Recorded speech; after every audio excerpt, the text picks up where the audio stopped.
Hello students, कैसे हो आप सब। उम्मीद करता हूँ आप और आपकी जो स्टडी है वो बहुत अच्छी चल रही है। आज की वीडियो में हम 4.2 के लास्ट क्वेश्चन मतलब क्वेश्चन नंबर 6 की बात करने वाले हैं और ये बहुत इंपॉर्टेंट क्वेश्चन होने वाला है। स्टेटमेंट देख के भी आप समझ गए होंगे। और ऐसे क्वेश्चंस में स्टेटमेंट में होता कुछ नहीं है, बट एक मन में ना एक वहम होता है कि ये क्वेश्चन मुश्किल होगा। तो इस तरह इसलिए मुझे इस ऐसे क्वेश्चन इंटरेस्टिंग लगते हैं, क्योंकि ऐसे क्वेश्चंस आपको करने आने चाहिए, क्योंकि आपको आदत बनती है कि पूरी स्टेटमेंट पढ़ने की, पूरी स्टेटमेंट को अच्छे से पढ़ने की, उसको लिखने की, ताकि आप इनसे क्वेश्चंस जो है वो निकाल पाओ। तो पहले ही बता दूं, ये क्वेश्चन नंबर, इसी एक्सरसाइज का क्वेश्चन नंबर जो 2 है वो बेसिकली 4.1 का एग्जाम्पल नंबर 1 और 2 था। तो वो हम उसका जो सेकंड पार्ट है उसमें टॉय वाला क्वेश्चन था, वो सेम क्वेश्चन है, जस्ट थोड़ा बहुत इधर उधर करने की कोशिश की गई है। बट अगर आपको वो क्वेश्चन क्लियर है तो इसमें आपको कोई भी दिक्कत जो है वो नहीं होगी। तो पढ़ते हैं। Cottage industry produces a certain number of pottery articles in a day. तो कुछ वो आर्टिकल्स बना रहे हैं, कुछ इंडस्ट्री है। It was observed on a particular day the cost of production of each article was. जितनी भी प्रोडक्शन हो रही है आर्टिकल की, वो कितनी है, कॉस्ट कितनी है, 3 more than twice the number of article produced on that day. तो सबसे पहले अगर मैं लिखूं नंबर ऑफ आर्टिकल्स प्रोड्यूस्ड, तो देखो इन अ डे, अगर देखो एक दिन में मुझे नहीं पता कितने प्रोड्यूस हो रहे हैं, मान लो एक दिन में एक्स हो रहे हैं, तो वो बोल रहे हैं कि cost of each article was 3 more than twice the number of article produced. तो कॉस्ट कैसे आएगी, 3 more than plus 3 twice the number of article produced in a day. तो ये बात समझने वाली है, आपको दोबारा से एक्सप्लेन भी करूंगा। If the total cost of production was ₹90, find the number of article produce and cost of each article. तो हमेशा मैं आपको बोलता हूं, जिसको मैं फाइंड करना होता है 99% क्वेश्चन में, उसी को हमें एक्स मानना है। तो नंबर ऑफ आर्टिकल प्रोड्यूस्ड, अब देखो इसको मैं आपको समझाने की कोशिश करता हूं। देखो, एक होती है कॉस्ट, क्योंकि एक मान लो एक प्रोडक्शन है, एक कॉस्ट है। अगर मान लो मैं आपको दो तीन चीज़ें समझाने की कोशिश करूंगा। तो देखो, सबसे पहले देखो आर्टिकल प्रोड्यूस हो रहे हैं, वो हमने मान ली कि एक्स है, मुझे नहीं पता कितने हो रहे हैं तो एक्स ही मानूंगा। तो वो बोल रहे हैं कॉस्ट, एक आर्टिकल को प्रोड्यूस करने की कॉस्ट कितनी है, मतलब कितना हमें, अगर आपकी कोई फैक्ट्री है तो अगर आपको कोई चीज़ आप बना रहे हो तो उसकी आपको कॉस्ट कितने की पड़ेगी वो देखना हो, तो एक फॉर्मूला दिया उन्होंने, 3 मोर देन 3 ज़्यादा है, वो किससे ज़्यादा है, twice the number of article produced. देखो इसको ध्यान से पढ़ो, twice the number of articles produced on that day. अब देखो number of article produce in a day कितने हैं, एक्स, इसको ध्यान से पढ़ो, ट्वाइस, इसका ट्वाइस कर दो, अब उससे भी वो 3 ज़्यादा है, ये हमारी कॉस्ट है। इसको आप ऐसे भी समझ सकते हो कि अगर एक की कॉस्ट निकालनी हो, अगर मान लो एक आर्टिकल एक दिन में बनता है तो कॉस्ट कितनी आई हमारी, 5। अगर 2 आर्टिकल बनते हैं, 2 टू ज़ 4, 4 प्लस 3 7, 3 आर्टिकल, तो इस तरह से हम कॉस्ट निकाल सकते हैं। ये बात आपको समझ में आई। अब इसके आगे की बात हम बाद में करेंगे। तो सबसे पहले हम क्या लिखेंगे, let articles produced in a day, एक दिन में कितने आर्टिकल्स प्रोड्यूस हो रहे हैं वो मान ले मैंने एक्स यूनिट। ठीक है, ये आप बात आपको क्लियर है। अब उसके बाद अकॉर्डिंग टू क्वेश्चन,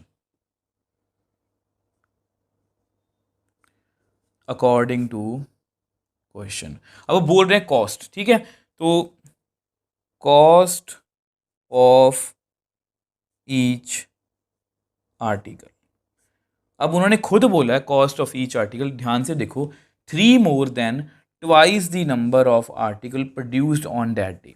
तो एक दिन में कितने आर्टिकल प्रोड्यूस हो रहे हैं, एक्स, उसका कर दो ट्वाइस प्लस 3।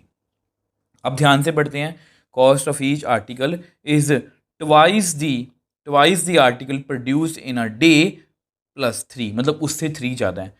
जितने twice the number of article produced on that day, number of article produced in a day कितने हैं, एक्स, उसका कर दो ट्वाइस, मतलब 2 से मल्टीप्लाई, उससे भी वो 3 ज़्यादा है, मतलब ये हमारा कॉस्ट आ गई। अब इसके बाद जो समझने वाली बात ये है कि देखो, अगर एक दिन में 2 आर्टिकल प्रोड्यूस हो रहे हैं और एक को बनाने की कॉस्ट कितनी है, ₹40 है, तो 2 की कितनी होगी, मतलब आपको पता है टोटल कॉस्ट कितनी होगी। देखो एक दिन में 2 आर्टिकल बने और एक को बनाने की कीमत कितनी है 40, कॉस्ट कितनी है 40, तो 2 की कितनी होगी, मतलब इस तरह से हमारी क्या आ जाएगी ये टोटल कॉस्ट। देखो अगर मैं आपको बोलूँ कि टोटल कॉस्ट निकाल दो, आप यही बोलोगे ना कि सर पहले बताओ कितने चीज़ें बनी हैं, उसको जितनी एक की कीमत है उससे मल्टीप्लाई कर दो तो वो टोटल कॉस्ट आ जाएगी। तो यहाँ पर मैं आपको वो फॉर्मूला जो है वो आपको लिख के दिखा देता हूँ। अब देखो ये आपका कॉस्ट का मतलब फॉर्मूला टोटल कॉस्ट का, प्रोडक्शन, इसको मल्टीप्लाई का साइन डाल ही दो, production into cost of one article, ठीक है। तो which implies total cost of production, ऐसा लिख लो, ऑन दैट डे कितनी आएगी, जितनी प्रोडक्शन हुई उस दिन प्रोडक्शन कितनी हुई एक्स, उस दिन कितनी कॉस्ट एक आर्टिकल कितनी आई 2x+3। ये हमारा क्वेश्चन। देखो पहले इस फॉर्मूले को समझो कि टोटल कॉस्ट हम कैसे निकालते हैं, प्रोडक्शन इनटू कॉस्ट, जितनी प्रोडक्शन हुई जितने आर्टिकल बने, तो टोटल कैसे निकाल लेंगे, जितने आर्टिकल बने जितनी कॉस्ट है एक आर्टिकल की।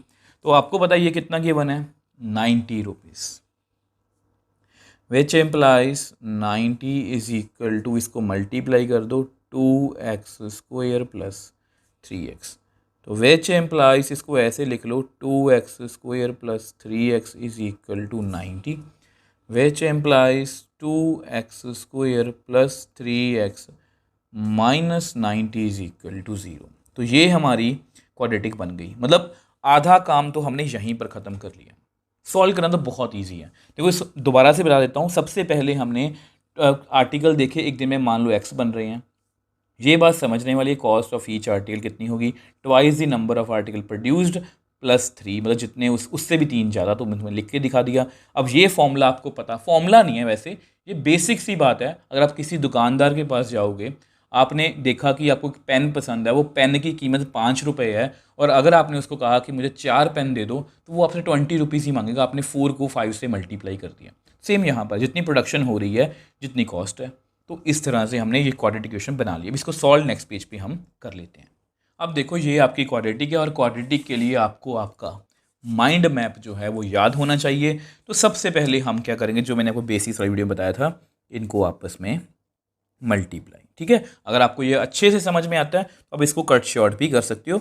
बीइंग अ टीचर मुझे आपको सभी स्टेप समझाने हैं, क्योंकि हमें सभी बच्चों को साथ में लेके चलना है। तो ये -180 आ गया। हमें 2 नंबर ऐसे चाहिए जिनकी मल्टीप्लाई -180 हो, जिनका सम कितना हो 3। तो मैं जैसा कि मैंने आपको बताया, ये पेयर जो है ये खुद पेयर है। 2 को 90 से मल्टीप्लाई करोगे तो -90 से मल्टीप्लाई करोगे तो -180 आएगा, बट इनको ऐड करोगे तो -88 आएगा, तो बहुत दूर है। 3 को 60 से अगर करूँ मैं तो 180 बन गया, ऐड करके 63 बन रहा है, तो ये भी बात नहीं बनेगी हमारी। तो अगर मैं -4 को 45 से करूँगा तो भी मेरे पास कितना आएगा, 180, बट इनको ऐड करके कितना आ रहा है 41, तो बहुत दूर है हम अभी भी।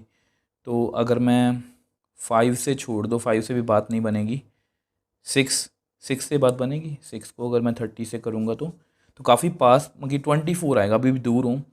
तो ऐसा करते हैं, थोड़ा सा लंबा जंप लेते हैं, 10 और 18 को करें 180 आएगा, -10 को अगर करें तो -180 आएगा, वो ऐड करेंगे तो 18 - 10 8 आएगा। तो अब काफ़ी पास हैं हम। तो ऐसे करते हैं, अगर यहाँ पर मैं 11 के टेबल पर नहीं जाएगा, 12, तो 180 पर 12 पे जाता है, तो 12 1 ज़ा 12, 12 5 ज़ा, तो -12 को अगर 15 से करूँगा तो -180 आएगा, है ना।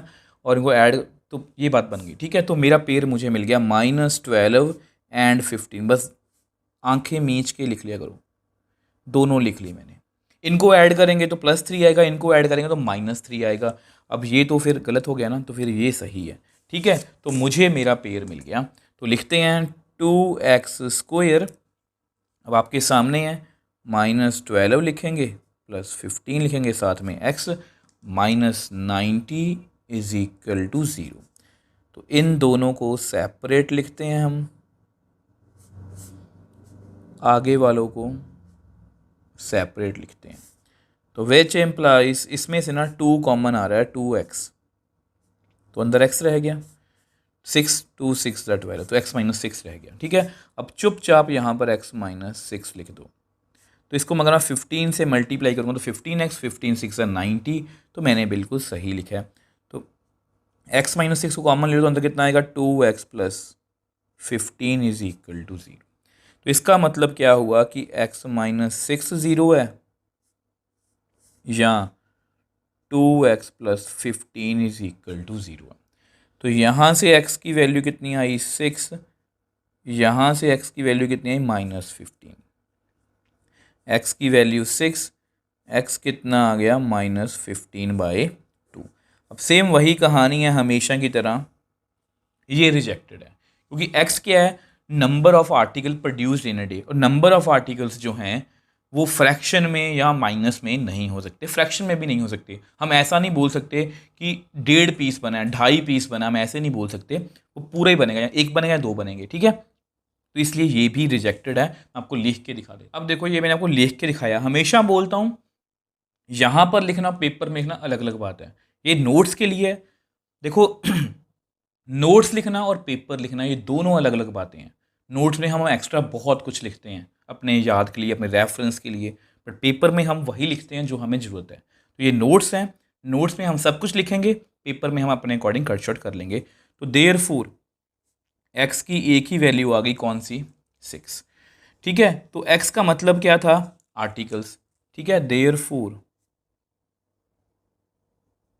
Number of articles in a day, वो कितने थे, x इज इक्वल टू 6। तो एक दिन में आर्टिकल्स जो बन रहे थे वो कितने थे, 6। तो आल्सो ने बोला कॉस्ट भी बोला ना, cost of production of each article,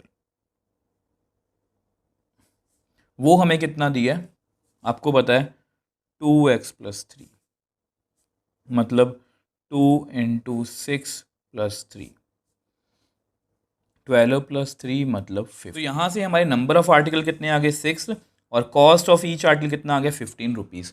I hope ये क्वेश्चन आपको अच्छे से समझ में आया।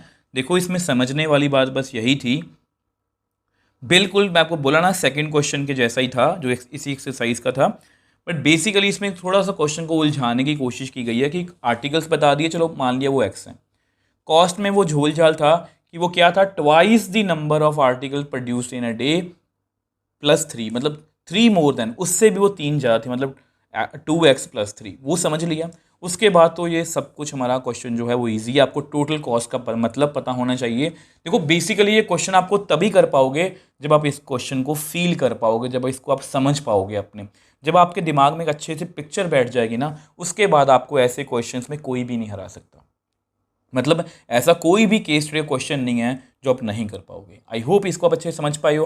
अगर आपको फिर भी कोई डाउट है, आप मुझे नीचे कमेंट बॉक्स में, मुझे इंस्टाग्राम में, टेलीग्राम पर मैसेज भेज सकते हो विद स्क्रीनशॉट की मुझे यहाँ पर दिक्कत है। यूट्यूब पर अगर आपको कमेंट करना है तो आप नीचे टाइम स्टैम्प देख सकते हो कि इस टाइम पर मुझे ये प्रॉब्लम आ रही है, तो मैं चेकआउट कर सकता हूँ और हमेशा आपका रिप्लाई करने की कोशिश करता हूँ, चाहे छोटा डाउट हो चाहे बड़ा डाउट हो।